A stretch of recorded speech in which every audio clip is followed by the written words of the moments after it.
Bienvenue sur Tendance économique, un magazine de reportage et d'analyse des enjeux de la croissance économique sur le continent africain.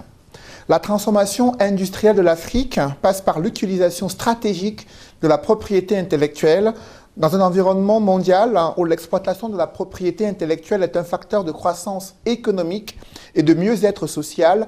Où se situe l'Afrique? Qu'est-ce qui explique ce peu d'engouement autour de mécanismes jugés indispensables pour convertir le savoir-faire en actifs négociables et réaliser l'avantage concurrentiel qu'il représente? Comment la propriété intellectuelle peut-elle appuyer la réalisation des objectifs économiques sur le continent africain? Pour en parler, nous avons pour invité le directeur général de l'Organisation africaine de la propriété intellectuelle, M. Denis Boussou. Merci de nous accueillir ici au siège de l'OAPI à Yaoundé. Bonsoir. Bonsoir, c'est moi qui vous remercie. Alors, vous nous avez ouvert la porte de votre institution, très peu connue du grand public africain. D'abord, quel est le rôle de la propriété intellectuelle dans l'industrialisation d'une nation ou l'industrialisation du continent africain? Oui, merci de l'opportunité que vous me donnez de parler du système de la propriété intellectuelle d'une façon générale et de l'OAPI en particulier. Pour répondre à votre question, on peut donner juste une boutade. C'est l'intelligence qui transforme la matière. Et le système de la propriété intellectuelle, c'est un système de valorisation de l'intelligence humaine afin de transformer la matière. Et donc, le rôle de la propriété intellectuelle dans l'industrialisation est tout à fait évident, en ce sens que c'est avec les inventions, c'est-à-dire les solutions à des problèmes techniques donnés, qu'on s'industrialise. Et si vous permettez, la propriété intellectuelle a pris son essor au moment des révolutions industrielles comme outil d'accompagnement, outil de monétisation, de valorisation de l'intelligence humaine. Alors, quel est l'état des lieux de l'élaboration et de l'appropriation de la propriété intellectuelle au sein des États membres de l'OAPI? Alors, l'état des lieux de l'appropriation du système de la propriété intellectuelle dans les États membres est quelque chose qui, de notre point de vue, est mitigé, puisque nous avons une marge de progression par rapport à l'utilisation de cet outil important. Par exemple, en termes de demande de protection des créations de nos compatriotes, nous sommes encore à des niveaux qui ne sont pas les niveaux que nous aurions souhaités. Du point de vue de l'utilisation du système même dans le quotidien des entreprises ou même des industries, là aussi, il y a beaucoup à faire. Mais d'une façon générale, toutes les infrastructures sont en place dans nos pays pour une utilisation optimale du système de la propriété intellectuelle. Au regard du potentiel, quelles sont les statistiques que vous pouvez partager avec les téléspectateurs africains qui vous suivent, afin qu'ils puissent se faire une idée précise de la situation concernant à la fois les brevets, à la fois les pays, par exemple, où le secteur industriel a le plus recours à l'OAPI pour protéger ses droits ou ses titres de propriété intellectuelle sur des inventions ou des innovations? Alors, si on doit raisonner en termes de statistiques, nous devons prendre en compte un certain nombre de facteurs, à savoir ce qui se fait au niveau mondial et ce qui se fait au niveau local, et en comparant, cela permet de voir la marge de progression qu'il nous reste à accomplir. En termes de dépôt, l'OAPI, qui est un office régional, reçoit par an un certain nombre de titres, par exemple les brevets d'invention. Pour les demandes de brevets d'invention, nous sommes autour de 600 brevets de demandes dans l'année. Pour les marques de produits ou de services, nous sommes à peu près à 8000 demandes. En 2020, en 2021, on a baissé du fait de la Covid, on est autour de 7500 demandes. Au niveau des dessins et modèles industriels, vous savez, tous ces articles plastiques et autres qui sont utilisés, ou même les dessins des pailles, on est dans des proportions autour de 300. On a un autre outil particulier qui est la dénomination sous laquelle exploiter les entreprises, les non commerciaux. Là, on est bon an, mal an, entre 5 000 et 9 000 selon les tendances. Mais lorsque nous comparons ça à ce qui se fait au niveau mondial, on se rend compte qu'il y a beaucoup à faire. Si je prends le cas des brevets d'invention, c'est entre 3 millions et 4 millions de demandes qui sont faites annuellement à travers le monde. Ça veut dire que nous avons de la marge de progression. Sur le second volet de votre question, nos statistiques montrent que, en ce qui concerne les pays qui déposent, si on prend le brevet par exemple, qui déposent le plus de brevets dans les 17 pays, vous avez en tête le Cameroun, la Côte d'Ivoire et puis dans une certaine mesure le Sénégal. Si nous extrapolons la même chose en matière de marques, vous avez pratiquement le même trio, mais cette fois-ci, vous avez la Côte d'Ivoire, le Sénégal, le Cameroun, ainsi de suite. Et en termes d'utilisation, on s'est rendu compte que, à la faveur de la pandémie, un certain nombre de brevets ont été déposés dans les secteurs de réponse à la Covid. Et on s'est rendu compte que nos compatriotes étaient très inventifs dans ce secteur. Vous parlez de la pharmacopée traditionnelle qui a été, ou des inventions, des conceptions de protocoles thérapeutiques permettant de pouvoir soigner la maladie à coronavirus?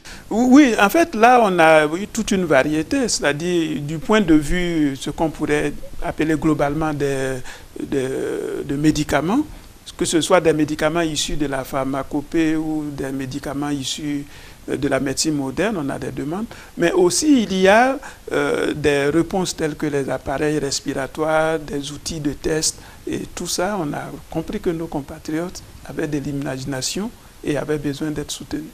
À travers l'analyse des statistiques que vous venez de partager avec nous, on constate qu'il y a à peine 3 à 4 pays sur les 17 où il y a un certain engouement pour protéger les inventions, les innovations et les marques d'entreprises commerciales. Qu'est-ce qui explique ce faible engouement chez les autres pays membres de l'OAPI? Disons qu'il faut dire aussi qu'il y a quelque chose qui est un élément de la taille des économies des États membres. Vous savez, au niveau de l'OAPI, vous avez des pays des moins avancés et des pays en développement. Et donc, la taille des économies peut expliquer cela.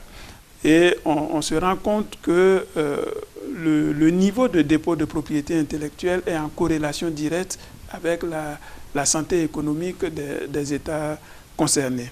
Alors, qu'est-ce qui explique? Autre facteur qui explique, c'est la méconnaissance du système de la propriété intellectuelle d'une façon générale comme un outil d'expansion économique.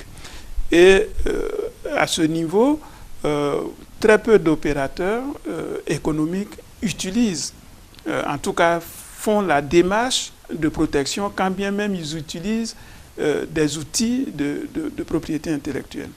Alors, si nous prenons le cas des brevets d'invention, une des missions de l'OAPI, c'est de promouvoir justement la protection des inventions. Et pour le faire, l'OAPI, à travers ses États membres, subventionne les demandes de brevets d'invention. Alors, pour vous donner des chiffres, un brevet d'invention, en temps normal, la taxe de dépôt et de publication, c'est autour de 590 000 francs. Mais avec la subvention accordée par l'OAPI, par exemple, un inventeur qui est économiquement fait paye 22 500 francs. Quel était l'intérêt de cette subvention? Alors, l'intérêt de la subvention, justement, c'est de développer la capacité inventive de nos compatriotes. Parce qu'il n'y a que les technologies endogènes qui peuvent mieux correspondre à nos besoins. Et autre raison pour développer cette capacité endogène, il faut voir aussi nos balances de paiement. Quand nos États importent des technologies, c'est des devises qui sortent. Mais si nous avons des technologies endogènes, nous ne sortons pas de devises, nous créons des emplois. Alors, il y a sur le processus d'enregistrement, d'établissement des titres de propriété intellectuelle, il y a eu, durant de nombreuses années, des plaintes de la part à la fois des Africains et des autres acteurs économiques qui souhaitaient établir un titre de propriété. Quelles étaient les causes de ces multiples lenteurs et quelles solutions ont été envisagées jusqu'ici? Oui, disons que c'est une préoccupation que nous pouvons considérer comme passée, puisque effectivement, l'OAPI, qui est une très vieille institution qui date de 1962, au cours de son évolution, n'a pas su se moderniser, au point où les outils de production étaient quelque peu désuets, et ça fait que les demandes déposées par les usagers étaient quelquefois en souffrance. Et donc, à notre prise de fonction, nous avons non seulement fait un programme de rattrapage de tous ces retards dans la délivrance, et nous avons aussi modernisé les outils de production en dématérialisant beaucoup de processus. Aujourd'hui, si un opérateur qui dépose une demande de marque et que si la demande est conforme, au bout de 3 mois, à son certificat d'enregistrement au lieu de 1 à 2 ans comme par le passé. Il en va de même pour les demandes de brevets d'invention où on est sur une moyenne de 6 à 8 mois au lieu de plusieurs années comme par le passé. Monsieur le directeur général, ces délais de traitement des dossiers, à quoi ils vous servent concrètement? Quel est le mécanisme d'établissement des titres de propriété intellectuelle? Est-ce que vous pouvez nous brosser le parcours que doit effectuer un inventeur ou un chef d'entreprise qui souhaite protéger à la fois ses produits ou la marque de sa structure? Alors, je vais prendre 2 cas. Le cas le plus simple, c'est la marque de produits ou de services. Et certainement le plus complexe, c'est les brevets d'invention.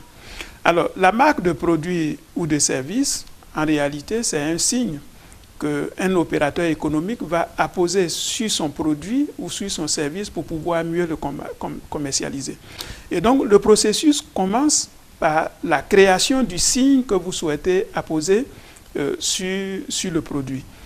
Et ce que nous recommandons aux opérateurs économiques, une fois qu'ils ont choisi le signe, on leur demande de faire une recherche d'antériorité pour savoir si le signe qu'ils choisissent comme marque n'a pas déjà été approprié par une autre entreprise ou par une autre entité.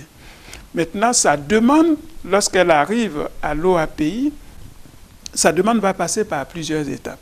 D'abord, cette demande doit comporter un certain nombre de pièces. Et quand la demande arrive à l'OAPI, on va faire un examen de recevabilité formelle, voir si la demande comporte toutes les pièces requises, etc., etc. Ensuite, on va examiner, dans le fond, c'est ce qui va se faire maintenant, si par exemple le signe que vous avez choisi est susceptible de constituer une marque, par exemple. Autre chose, on va vérifier si le signe que vous avez choisi n'est pas contraire à l'ordre public ou aux bonnes mœurs. Et tout cela, toutes ces vérifications vont prendre un certain nombre de temps jusqu'à ce qu'on se rende compte que le signe remplit toutes les conditions et on aboutit à la délivrance du titre. Alors, si vous prenez le brevet d'invention, là, le processus est plus complexe parce que nous partons avec une difficulté de base, c'est que la plupart de nos inventeurs ne sont pas capables de rédiger une demande de brevet d'invention. Et donc, ça fait que nous avons un accompagnement dans la rédaction de la demande de brevet d'invention. Si bien que lorsqu'une demande de brevet d'invention arrive à l'OAPI, il y a beaucoup de ce que nous pouvons appeler des échanges de correspondance pour que la demande remplisse les conditions. Alors, une fois que la demande remplit les conditions formelles, il y a un processus qui va être fait, un processus d'examen formel. Est-ce que la demande comporte toutes les pièces? Maintenant, on va examiner les critères de protection d'une invention, qui sont 3 essentiellement. Il y a d'abord la nouveauté. Est-ce que ce que l'inventeur pense avoir trouvé est nouveau? Si ça existe déjà, on ne peut pas breveter. Est-ce que ce que l'inventeur nous propose implique une activité inventive? En d'autres termes, est-ce que le citoyen lambda n'aurait pas trouvé ça? Si tel est le cas, on ne peut pas protéger. Et puis enfin, le plus important, est-ce que c'est susceptible d'application industrielle? Puisque l'invention, un des objectifs de l'invention, c'est le développement industriel. Donc, tous ces processus sont passés au crible par des examinateurs qui ont été formés pendant de nombreuses années à détecter les inventions qui sont brevétables ou pas. Alors, l'OAPI est un instrument, un organisme intergouvernemental, puisqu'il a été mis en place par au moins 17 pays, États membres, et il y a, on l'a constaté, très peu d'engouement autour de la protection des titres de propriété intellectuelle. Quel serait l'intérêt pour les acteurs économiques, pour les gouvernements de s'approprier cet instrument? D'accord. Votre question a deux volets. Prenons d'abord l'intérêt pour les acteurs économiques. Un opérateur économique est toujours à la recherche d'une part de marché. Or, les outils de propriété intellectuelle ont pour vocation effectivement de conférer des parts de marché aux opérateurs économiques. Prenons le cas de la marque. Lorsque vous avez une marque enregistrée et protégée, vous avez en quelque sorte un monopole sur la vente de ce produit qui est marqué.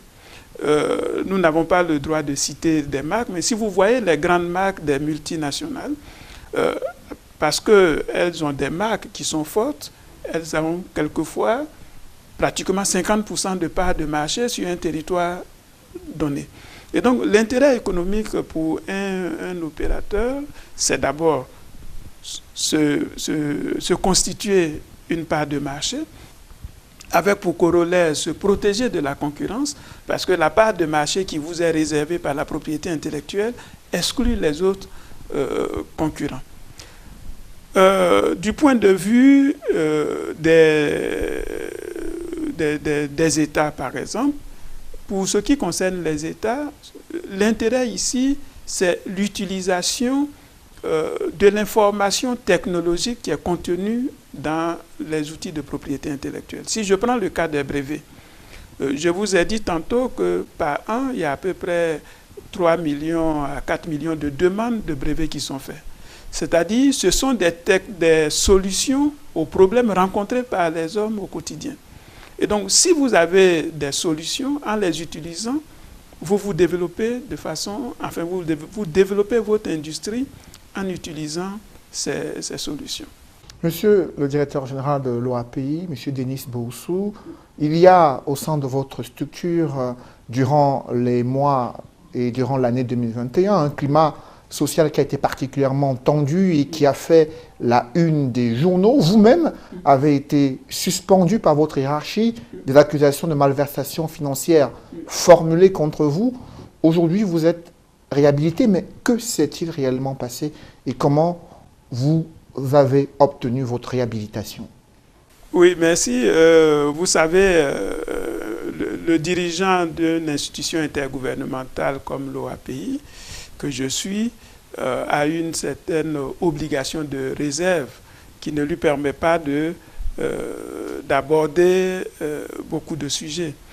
Mais effectivement, l'OAPI a traversé une crise assez complexe qui, fort heureusement, a trouvé un dénouement lors du conseil d'administration qui s'est tenu à Cotonou. Les causes de cette crise, pour ma part, je pense que les causes sont multiples. Mais ce que je peux retenir, c'est que, vous voyez, l'OAPI est une vieille maison et le défi principal d'un dirigeant d'une entreprise ou d'une institution comme ça, c'est comment gérer la résistance au changement. Et donc, je mettrai sur le compte d'une certaine résistance au changement au vu des réformes qui sont menées pour la modernisation, qui pourraient principalement expliquer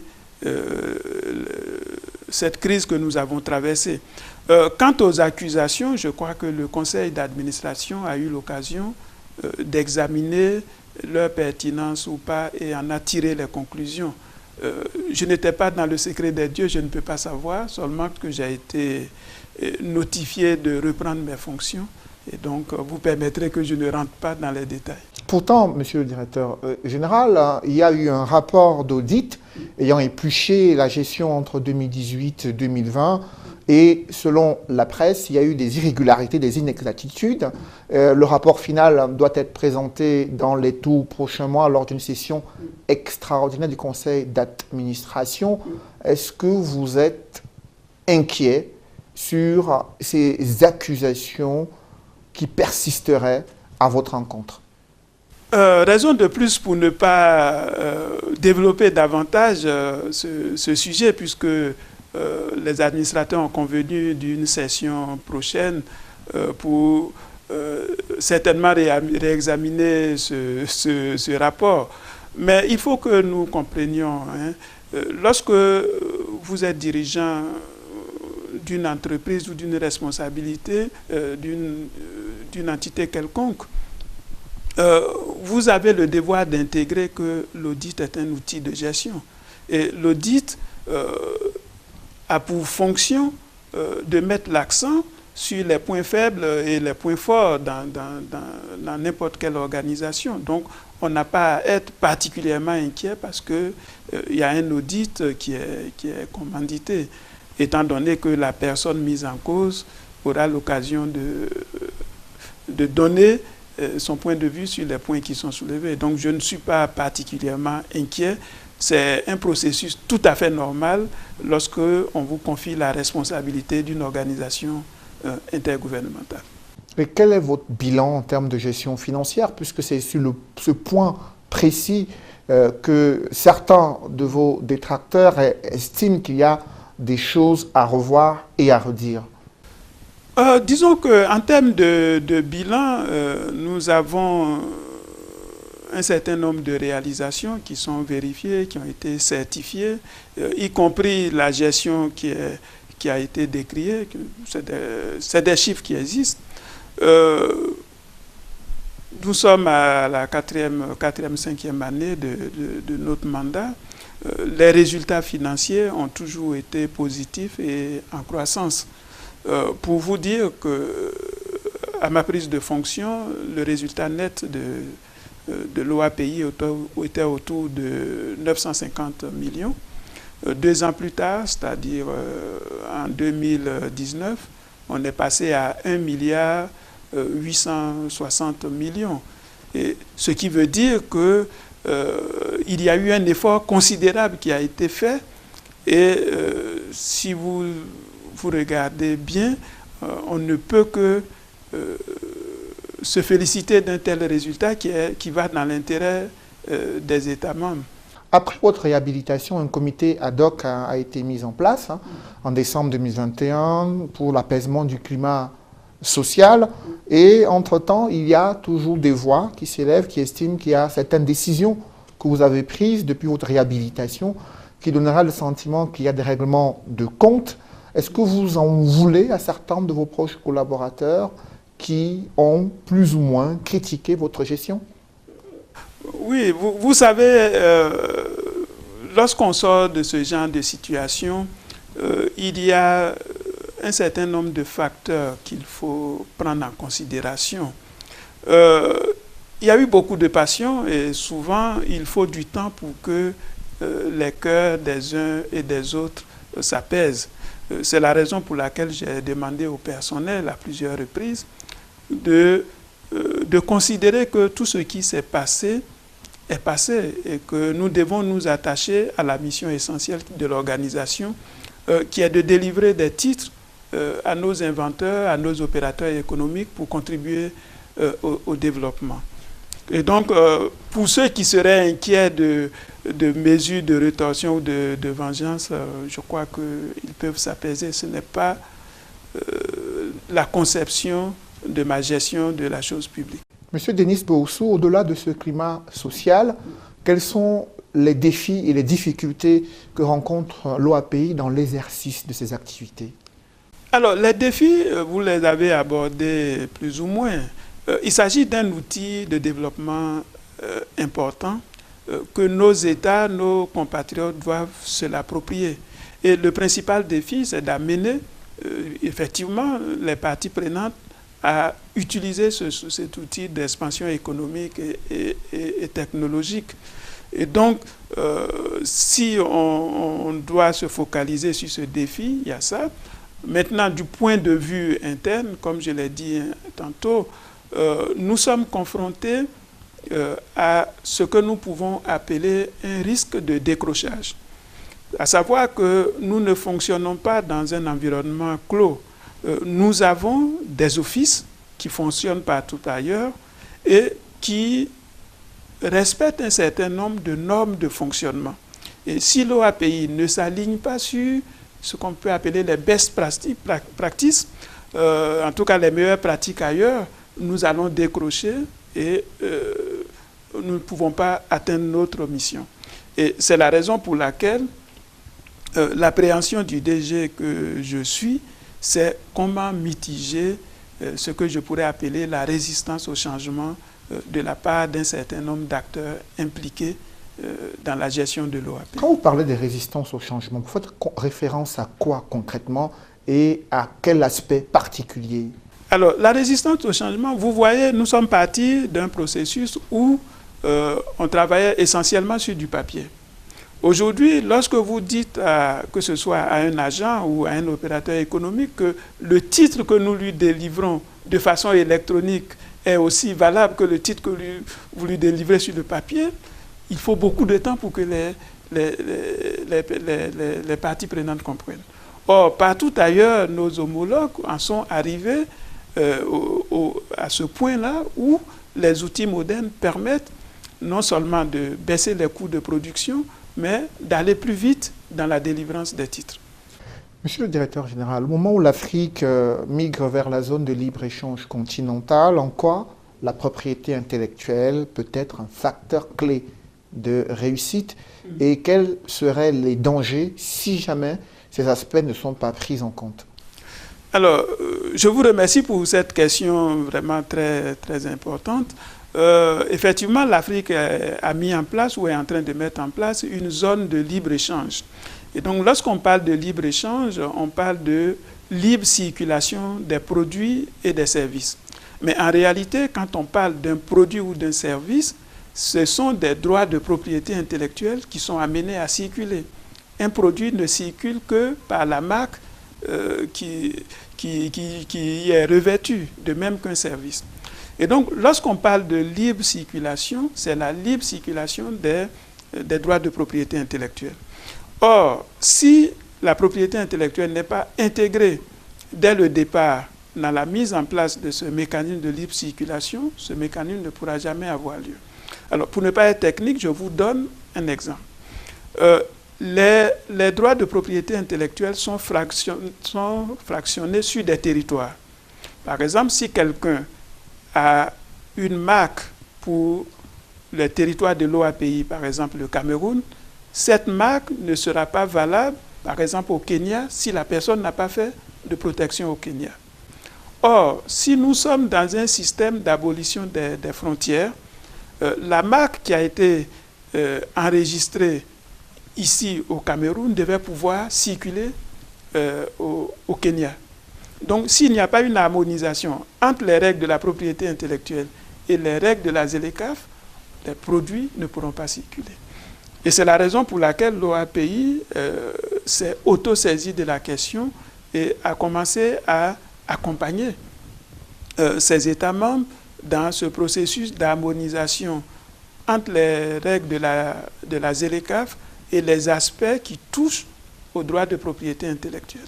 Quel est le plan d'action pour contribuer de manière significative à la transformation industrielle de l'Afrique grâce à la propriété intellectuelle? Alors, le plan d'action, ici, il est contenu dans notre plan stratégique 2018-2022 qui va prendre fin. Il s'agit d'agir sur plusieurs volets. Le premier des volets, pour aller vite, c'est le renforcement des capacités. Nous devons avoir des personnes capables de manipuler, d'utiliser les outils de propriété intellectuelle.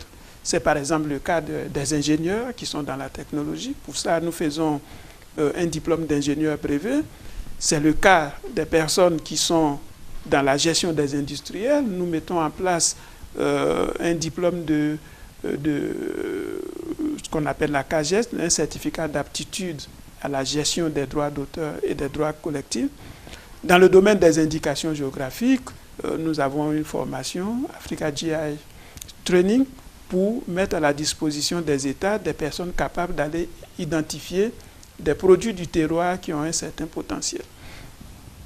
Alors, sur les autres aspects, du point de vue du développement industriel, notre plan d'action, c'est ce que nous avons appelé l'utilisation stratégique de la propriété intellectuelle. En d'autres termes, si vous voulez utiliser la technologie existante, les bases de données de l'OAPI vous permettent d'accéder à cette technologie pour créer des industries, créer des entreprises, etc., etc. Et donc, le développement industriel de l'Afrique ou même le développement économique peut se faire en s'appuyant sur ces choses qui existent déjà, à savoir les inventions, les brevets d'invention, etc., etc. Vous parlez des brevets d'invention tombés dans le domaine public. Oui. Alors, est-ce que les gouvernements, les dirigeants mesurent la portée de cette opportunité qui existe à travers ces différents instruments qui sont accessibles à tous, mais très peu connus sur le continent africain? Oui, votre question me permet de réagir sur les deux aspects. Vous savez qu'un brevet d'invention est protégé pour une durée de 20 ans. Et donc, au bout de 20 ans, ces brevets-là tombent dans le domaine public. Ce qui veut dire que les inventions qui ont été mises au point il y a 20 ans de cela, nos pays peuvent l'exploiter librement. Encore faudrait-il qu'on ait la capacité technique d'aller interpréter ces brevets pour les exploiter. C'est pour ça que le volet renforcement des capacités est intéressant. Mais du point de vue même de la gestion ou même de la gestion économique de nos États, nous, en tant qu'office, nous nous rendons compte que quelquefois, nos États importent des technologies qui sont dans le domaine public, donc sortent de l'argent pour quelque chose qui est disponible gratuitement. Et donc, l'exploitation des bases de données existantes peut permettre de faire des économies d'échelle dans un certain nombre d'importations, peut permettre de fabriquer des choses dont on a besoin. Si je prends le domaine ne serait-ce que des pièces de rechange. Aujourd'hui, en Afrique, nous utilisons, par exemple, des véhicules ou même des outils qui datent de très longtemps pour lesquels on n'a pas de pièces de rechange. Alors que les bases de données, de brevets, nous disent comment fabriquer ces pièces de rechange. Donc voilà un des aspects. Monsieur le directeur général, pour terminer cette émission, quelles sont vos attentes vis-à-vis des États membres de l'OAPI? Alors, les attentes vis-à-vis des États membres de l'OAPI sont de deux ordres. La première des choses, c'est que l'OAPI est un outil d'accompagnement du développement technologique des États. Et il faudrait que nos États utilisent les services de l'OAPI. Et malheureusement, nos États, à travers les institutions, n'utilisent pas suffisamment les outils mis en place par l'OAPI.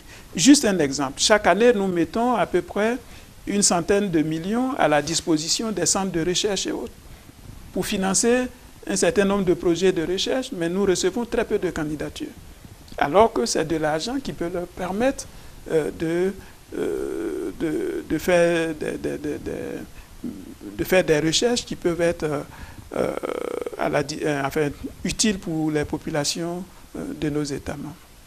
Merci, M. Denis Boussou. Je précise que vous êtes le directeur général de l'Organisation africaine de la propriété intellectuelle. Merci d'avoir accepté notre invitation. C'est moi qui vous remercie.